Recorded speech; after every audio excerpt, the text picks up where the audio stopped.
guys have your slides? Just don't die. No, I'm not trying not to die. Maybe I didn't have extra coffee. Where can I bring? Do you want to bring it up front? Yeah, I'll bring it up for you. You So, can get up close to it back there. you guys have 25 minutes. Do you want to leave 5 minutes at the end for question time? Sure. Because if you do, we've got a 5-minute warning card for you. Okay. Over there with our serum. Yeah. So we can do that if you want. Are you going to die? Oh, I just get nervous. This is the best room, the nicest room. Don't let the door distract you. It probably will, but don't let it. So one of us will flash the 5-minute sign then when there's actually 10 minutes to go, which means you leave 5 minutes for questions. So you've got 15 minutes till we flash the sign at you. Another 5 minutes to keep talking. But if we go over the Where will initial... it put the You can go over. Yeah. That's just so you But I reckon it's better I'll because bring they get the up koala. close to it. They get to sit closer as they walk in and out.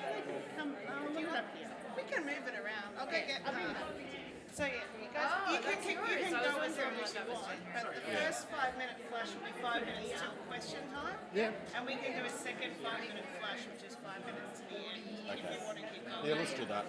We run it on... Like if you run out of time for questions, people can always find you Yeah. afterwards anyways. Easy. Yeah. Are you going to the awards tonight? No, I've got to go straight home after this. But no, it's all good. They can ask, they can find mine. Yeah. Okay. Perfect.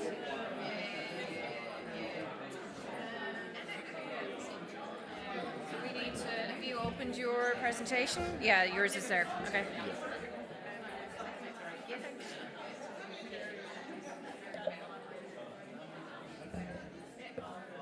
I'll let him do the clicking. He's doing most of the talking. I got your name here. Richard Atkin. Yeah.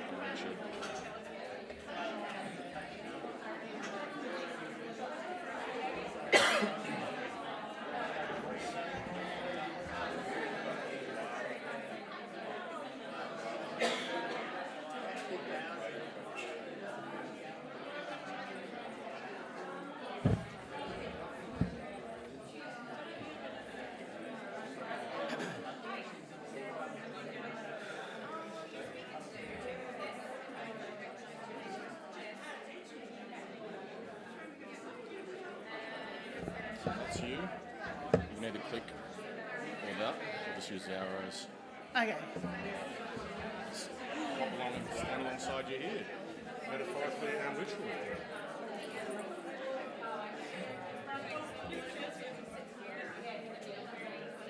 Can't drink enough water. And I can't even see the audience because it's all blurry. That's good. That's why I've got my glasses on now. I can read this perfectly, but I can't see that. That's fine. So you see that all right? Yeah. If I had, and with that, it's a bit of squinting with my weaker glasses. Okay.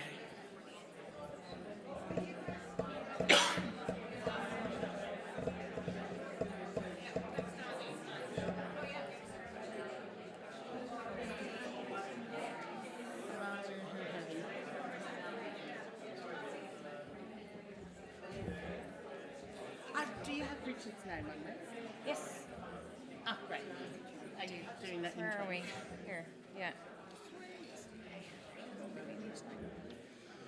Good afternoon, everybody, and thank you for joining us. I would like to introduce our next presenters to you, who are going to talk about Aboriginal community designed koala conservation on the New South Wales far north coast. And I have Michael Kennedy and Richard Atkin.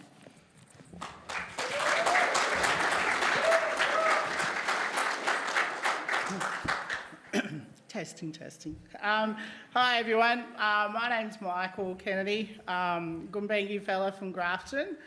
I'm the Regional Aboriginal Landcare Officer with the New South Wales North Coast Regional Landcare Network.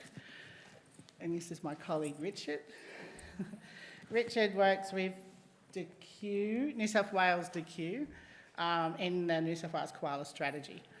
So one of the hats I do have is, I'll start with my Aboriginal Landcare role. So in New South Wales, in the North Coast, I support 11 local landcare networks and all the many volunteer groups underneath them.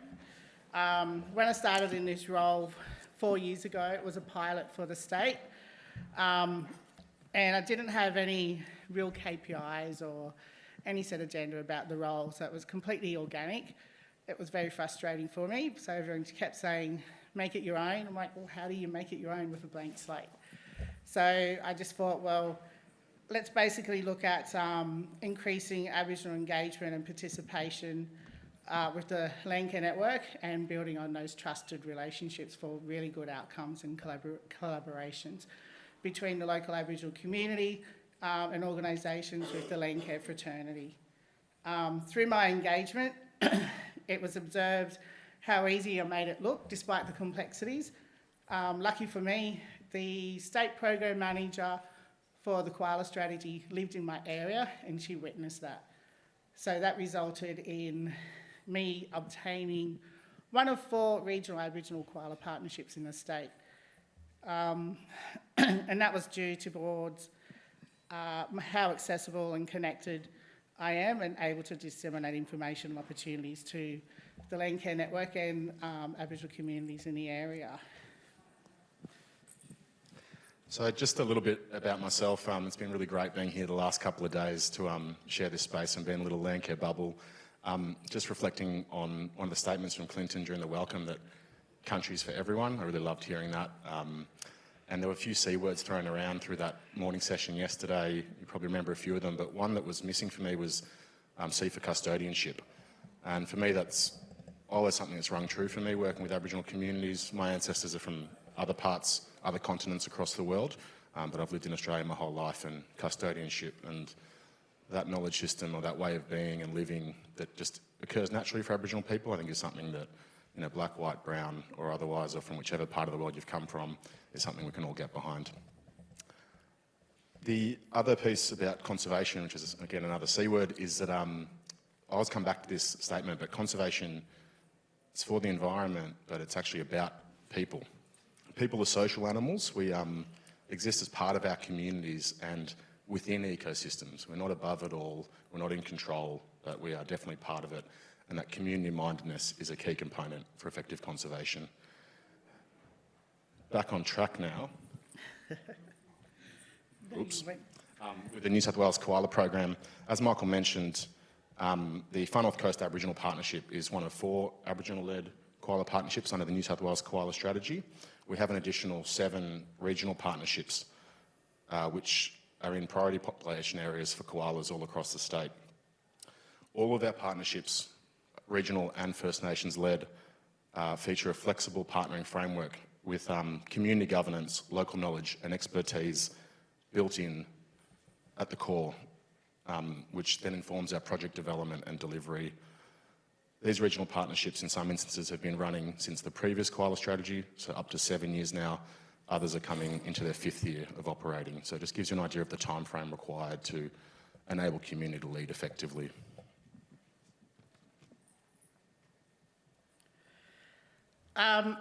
So this partnership was really about how to have better engagement with local community, and that was being done through my role with local Landcare. Some of the strengths of it include what you see here. So really grounded within Landcare, where Landcare is a local community organisation that's run by its own community members, and it's very similar to how Aboriginal organisations are run. So it has that similar governance structure. I know that Aboriginal engagement is about face-to-face, not about being over the phone or through the internet. So I have no problem in being accessible and jumping in a car and going all over the North Coast. Situated in Grafton, I'm ideally in the centre of my North Coast region, and it's not too far for me to travel, and I love being on the road. And I don't have to fight over cars in a carpool or get permissions or anything, or deal with that red tape that government departments have to do. Government departments see my role and the success I have been having in my engagement, like I mentioned before. So there's always attempts by them to try and piggyback off what I've succeeded. So I said, well, you're not going to get it for free. So that's where this regional partnership did come. And I think it was to the value of about $600,000. So you know, sticking up for myself can result in some good outcomes in that sense. I have a vast network of professional stakeholders because I've always worked in Grafton and in the environmental sector. In 1996, I started work with the Department of Land and Water Conservation and was there for 20 years, supporting all the district offices throughout the North Coast. So when I started work with Landcare 4 years ago, I had that base professional network across the whole reach. Not to mention a personal network, and in Aboriginal engagement, it really is about who you know, not what you know. So through the Aboriginal grapevine, you know, I have a lot of success where my aunties and uncles are able to communicate to their influential people in other communities. Yeah, talk to this fella and see what he's about. Not finished. And Landcare is about place-based and action-driven works to improve the environment that they are living in. So Mob are doing work on country that they're living in, so it's an obvious marriage between those two organisations or community groups. And basically I'm a walking referral service. I'm aware of any agencies in my area, the service programs that they deliver, and where possible I know key people in those service programs that I can engage with or refer people to engage with. And that's the real strength of being in a role like this.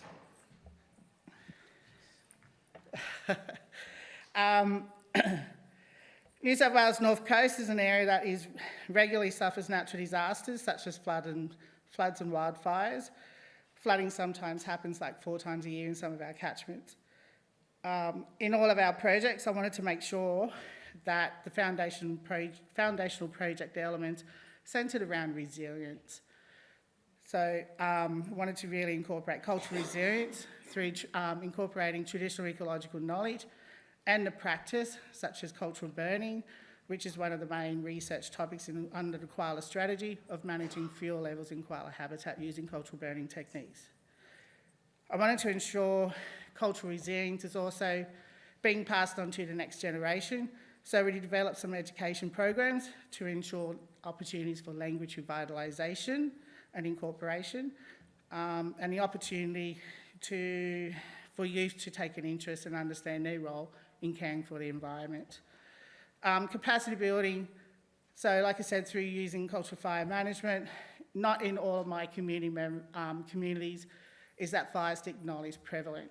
So it's creating those opportunities to bring in stakeholders who can work in capacity building of those local communities to instil that knowledge and practice and work with them around capacity building and so that they can deliver fire in their own area. And selective planting. We're pretty lucky. Clowns Valley Council, where I lived, generated a eucalyptus and koala food tree guide, and then the 7 LGAs north of that, or 6, were jealous and they created a Northern Rivers eucalyptus guide. So I'm pretty lucky I have 2 incredible resources to use in doing our koala habitat projects. Slide 6, yep. Once the project is co-designed, because I really just go talk to my Aboriginal stakeholders and say, well, what kind of a project do you want to do around koalas?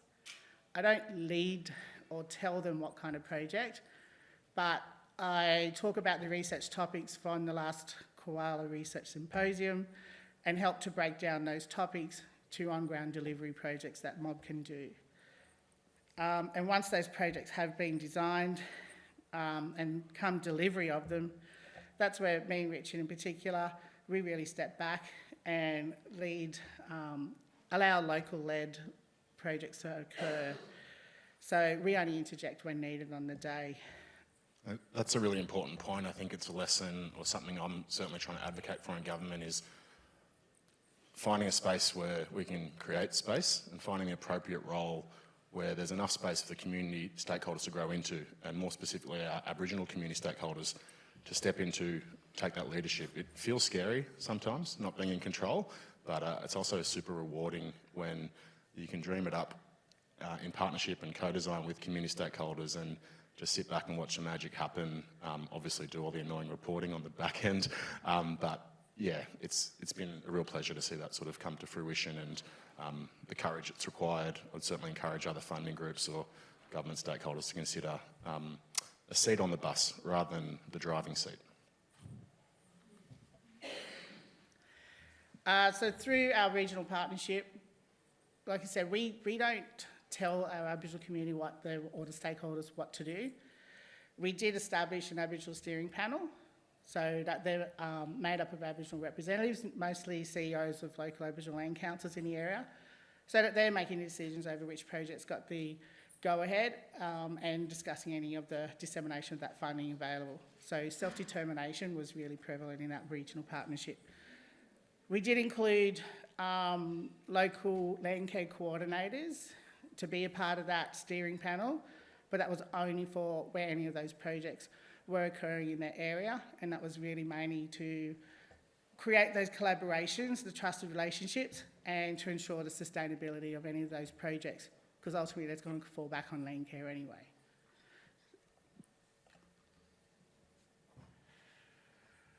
And we really work with other agencies to align their project outcomes and any opportunities that come through them. So this photo is of a recent Aboriginal engagement workshop I did down at Tweed Heads. That was with Tweed Landcare and the Tweed Lauk and some of the Aboriginal community members, especially from the Midginbul Aboriginal Cultural Centre. Even though I had a structure of the workshop, it was really hard to keep to that agenda, because once the conversations started happening, you did not want to disrupt those. They were completely organic and completely beautiful. And we didn't include any other government departments as a part of those workshops either. And the main aim of that was mob won't open up. Mob will see government departments coming with their own agenda to tick a box, and that's purely to tick a box for the government department that's in, or the government party that's in at the time. Like I said, we kept it very local and community-driven, local response action. This is another example of a burn that we recently did. It was very successful, an absolute beautiful day. We've got the absolutely beautiful white smoke, the low fire height, and the pace of the fire was so beautifully slow. You could just roast marshmallows over that. Just going to give Michael a chance to get his notes back up and take a breath on the screen there. We've talked a lot about the sort of more holistic intent of the partnering model that we both work within. We're going to do a bit more of a dive into one of our projects that was delivered, still wrapping up, but mostly delivered, and just give you a sense of the scale of the collaboration in a very localised area, and some of those foundational project elements we discussed previously, how they flow through to deliverables on the ground. I'll keep going. Yeah. Sweet. So in terms of collaborators, it's like Michael said, just getting the right people in the room as part of the discussions initially, making sure that we had a level of appropriate cultural knowledge informing that particular project, and also participating and leading in the delivery and being the face of the project when working with other community stakeholders. So the mix of collaborators in the Lawrence Koala project specifically was Mudgela Aboriginal Corporation, who have a focus on youth engagement and cultural sustainability, particularly language preservation, revitalisation in the Yagle area. The Yagle Traditional Owners Aboriginal Corporation, bit of a mouthful, who provided the cultural fire expertise specific to that country, and fantastic team leader, the ranger team at the time who was involved. And then Clarence Landcare, who obviously in the Landcare family, but had previously delivered federally funded schools engagement programs, which we were able to leverage the IP from, so we weren't reinventing the wheel in designing and delivering our project. We could deliver at scale, at pace, without unnecessary investment or duplication. The activities specifically included something that we try to bake into all of our projects, but a plan of management for the Aboriginal land managers to be able to maintain properties after the project's finished. Cultural burning, education and awareness workshops. So one was more around promoting the work of the rangers to the local Lawrence community, and then actually dropping fire and demonstrating their practice in action. And the last component was a schools engagement program with 2 of the local primary schools Favourite part of our job is actually just being on site with the young mob, Indigenous and non-Indigenous students involved, and seeding that idea of Aboriginal leadership for future generations coming through into the NRM space as well. So here you can see the ecologist from Clarence Landcare, Annette, delivering the koala ecology program to the whole school of Iluka Public School, that was. The questions that came from the kids were incredible. You'd think that some adults had written those questions, so be warned about questions from kids. We did 2 burn workshops, one on education and awareness with the Lawrence community, and then a month later did a dropping of fire on a land council owned property. That land council owned property was not burnt during the Black Summer fires, where 65% of the Clarence Valley LGA area was burnt off the map. No reported koala sightings on that property prior to 2018. There was a drone survey, thermal drone survey done last January of last year, and 49 koalas were recorded. So that's a direct result of them seeking refuge from that Black Summer fire, so it became very important to protect that community. Here's a nice picture of what the school's engagement program looks like at the end of the day. Just happy faces out of classrooms. I think the more we can do that with our young people, the better this world will be for all of us. When we're more old and grey, I'm already feeling a bit old and grey. There was a preschool invited on that day too. So I've got a bit of a slide up here, and I'll riff a bit to give Michael a little break as well. I've done the very government thing and put all like the key objectives of the current projects we're delivering up against a little summary of what the project is and who's involved. It's on reflection, after we submitted the proposal or after we submitted the presentation, we realised it doesn't really give you all the detail, what happens behind the scene, like how we get to this point in developing partnerships and co-designing projects with community. So I'm going to ask Michael, who's right here with me, what some of the components were and how that looked behind the scenes to bring it together, where we have projects that we can fund from a government perspective that are ready to go, just to kind of give you guys a peek behind the curtain, I guess, of how our partnership's operating. So in terms of our Taki Taki Cultural Habitat Restoration Project, another bit of a mouthful there, we're working with our Nullangar, Crown Lands and Richmond Landcare to deliver this project. But Michael, do you want to give us a bit of a snapshot of how much fun this has been for you behind the scenes? And we know we're losing a bit of pace, so bear with us. This one was just about planting some koala food trees, initially. It's turned into a bigger than Ben-Hur case study for all government departments and community departments. The piece of Crown land that I identified with Nullangar Ranges is along our stretch of road where over 140 koalas are hit by vehicle strike a year. So we wanted to do koala habitat on the western side of this block to encourage them away from the road. Now that block is known as a flood reserve. When it's a flood reserve, it has a statutory land management board that assists Crown Lands in the administration over it. So that's been a nice little nightmare of working with some of these cow-cocky farmers over doing a project on that property when, you know, it's been in their families for years, the management of that property, and they think it's their property. Crown Lands are very supportive of this nature positive project and are helping to very quickly fast-track access permits. Those access permits are out to 8 months. We submitted our application 3 weeks ago. It was being looked at within 5 minutes. And that's due to my relationships with some of the Crownies that I used to work with. Working with Nullangar Land Council, the ranger team, we know what they're wanting to do and where their capacity building lies in delivering this project, and how they're wanting to work with developing a youth project as a part of that too. Richmond Landcare wants to jump in on it. So they've got 2 cultural programs, doing a cultural burn and a schools education program. So there's further funding opportunities being thrown at this particular project. Local Land Service caught wind of it and are wanting to throw some further funding and get in on it, because we're going to be planting 25 hectares, and they want to throw some funding through their living carbon sequestration project, where you have to plant at least 20 hectares. And that's just to start with. It's growing every day.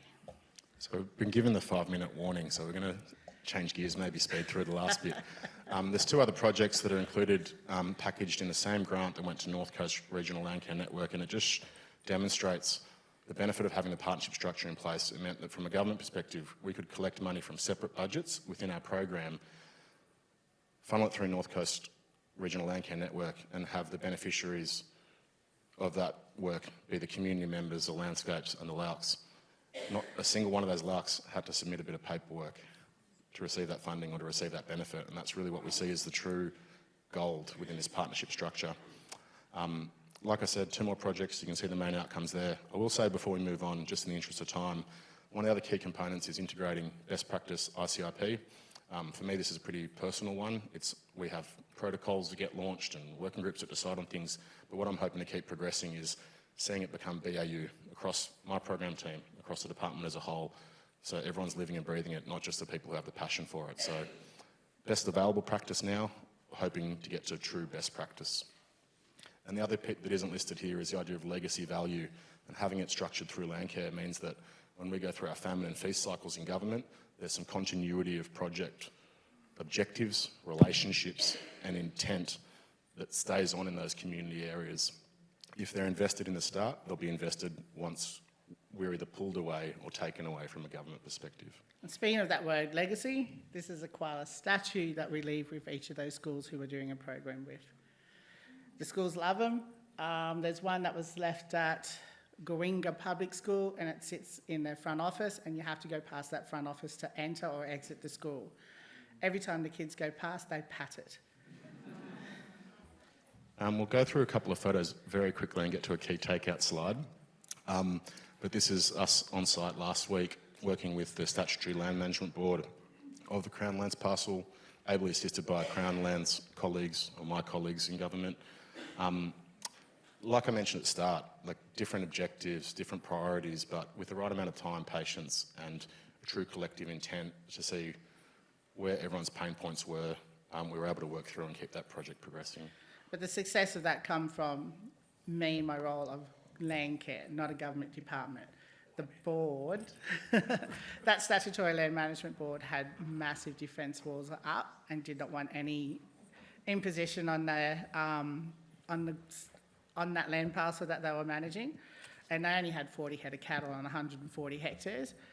So being in that role and being the lead party really eased their engagement in that. This is that was Richmond Landcare coordinator walking along with a couple of the board, so that the board are developing their relationships with their local Landcare also. This is another workshop I did. So we're looking at a culturally mapped area of the Bundjalung area there, and next to it is, I hope my boss isn't in the room, it has not been released yet, but I have put together an Aboriginal engagement toolkit, which I'm hoping to have available soon, and it's to help any of the Landcare networks or Landcare groups how to start their Aboriginal engagement in their local area. So we have to stop. We've been shown the red sign. Please come and have a chat with us.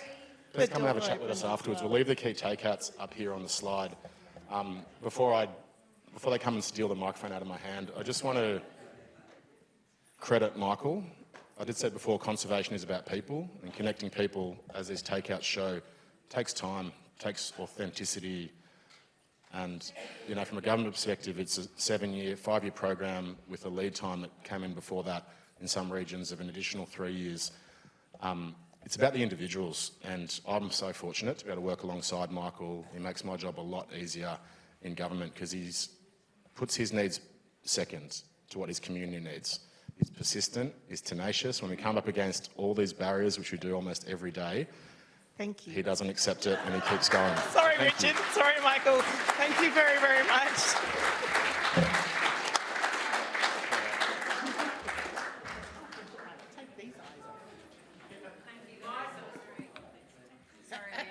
No, it's our fault. We had large work groupings, that's our problem.